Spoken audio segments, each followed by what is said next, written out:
Hey, so not too long ago, I dropped a video on Freemasonry, and I got some comments that was like, I got some people telling me that you got to make sacrifices. I got some people telling me that, oh, you must not be a higher ranking Freemason. And then I got some people telling me, oh, it's the devil, woo the woo. So it's 4 things I'm going to touch on in this video. The first one is going to be religion, the religious aspect of well, not really the religious aspect, but I guess religion in general. Religion regarding Freemasonry. The second and third is going to be the most 2 important sacrifices you got to make to become a Freemason. And the third will be like I guess I'm going to talk to y'all about the ranking. I hear that a lot, see that a lot. Rank, you must not be a high ranking. So first, the religious aspect of it. Let's be clear. To be a Freemason, you do not have to have a religion. So when y'all tell people that they worship the devil, or some people don't even believe in your devil, some people don't believe in your God, you don't have to have a religion to be a Freemason. You just have to believe in a higher power. So you might have some Muslims, you might have some so-called Hebrew Israelites, you might have some Catholics, you might have, like, you're going to have that's what makes Freemasonry so beautiful, is the fact that you got brothers from all walks of life.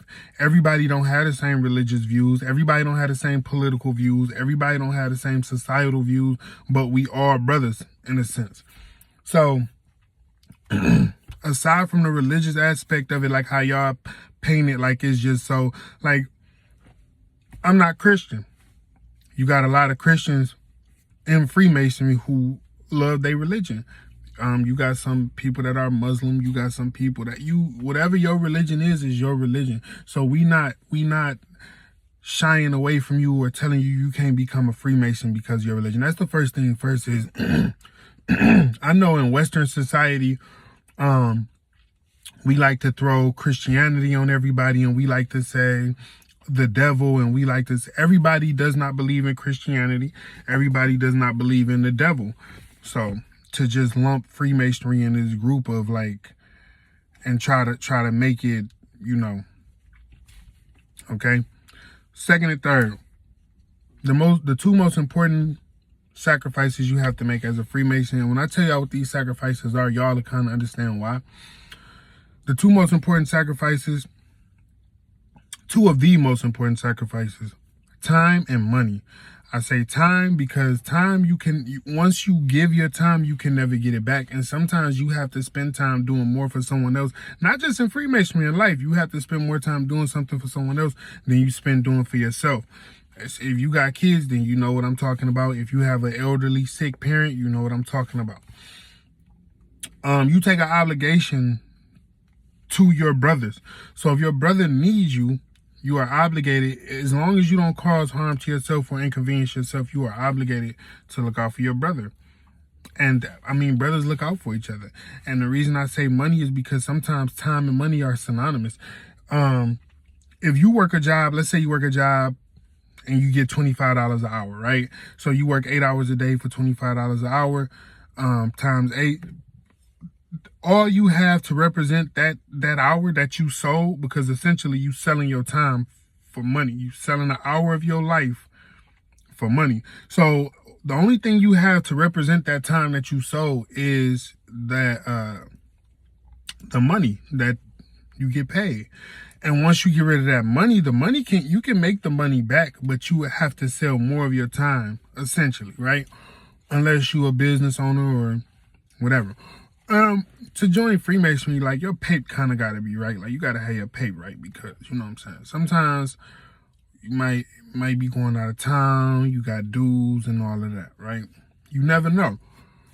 So I hope that makes sense to y'all. Time and money are 2 of your biggest sacrifices you're going to make. You might not sacrifice as much money as you do time, but you definitely going to sacrifice some time. I hope that makes sense to y'all. And third or fourth, I should say,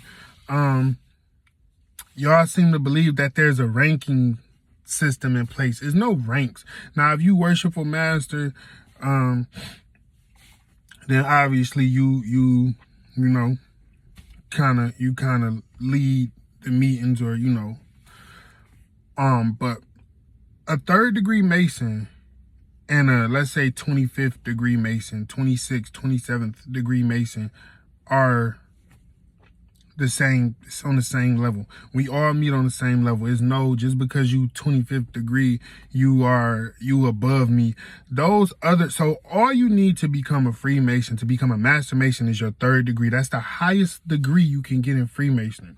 Your 3rd degree, right? Now, it don't make sense, but walk with me for a minute. So when you start going over and getting other degrees, those are called appendant bodies.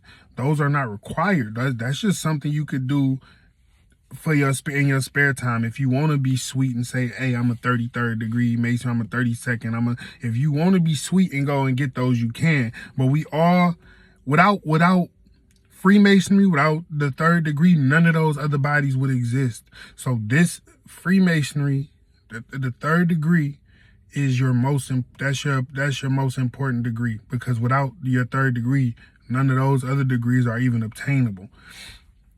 It's like, I would say it's like the foundation, so to speak. Your Master Mason degree is like the foundation for everything else. You can't have nothing else without that, you know? So y'all think it's a ranking system. It's no ranking system. We all meet on the same level. We all brothers on the same level. There's nobody coming from up high to tell us, hey, go do this, go, you know, like, that's a fallacy. So I know I'm gonna get a lot of bullshit in the comment section, and y'all gonna be talking crazy. So this is what I would implore y'all to do. If you can, or if you have any reserve, or you think anything about Freemasonry, petition a lodge. It don't cost you nothing to go petition a lodge. Well, let me not say it's not gonna cost you nothing, because it's gonna cost you a little bit. But go petition a lodge, and if you decide that it's not for you, leave. Ain't nobody gonna put a GPS tracker down your throat and follow you and ask you why you left. All you gotta do is just leave. You know what I'm saying? It don't cause you no harm to leave. It don't cause you no harm to join. You know what I'm saying?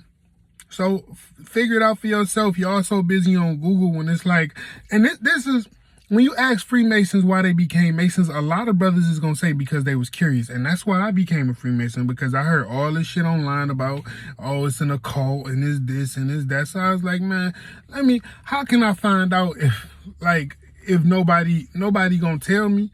No Freemasons is really going to tell me what's going on. So the best way for me to find out was to go and join. So that's what I did. And now I got a brotherhood for life, man. So I would implore y'all to do the same thing. I know y'all about to talk a lot of shit.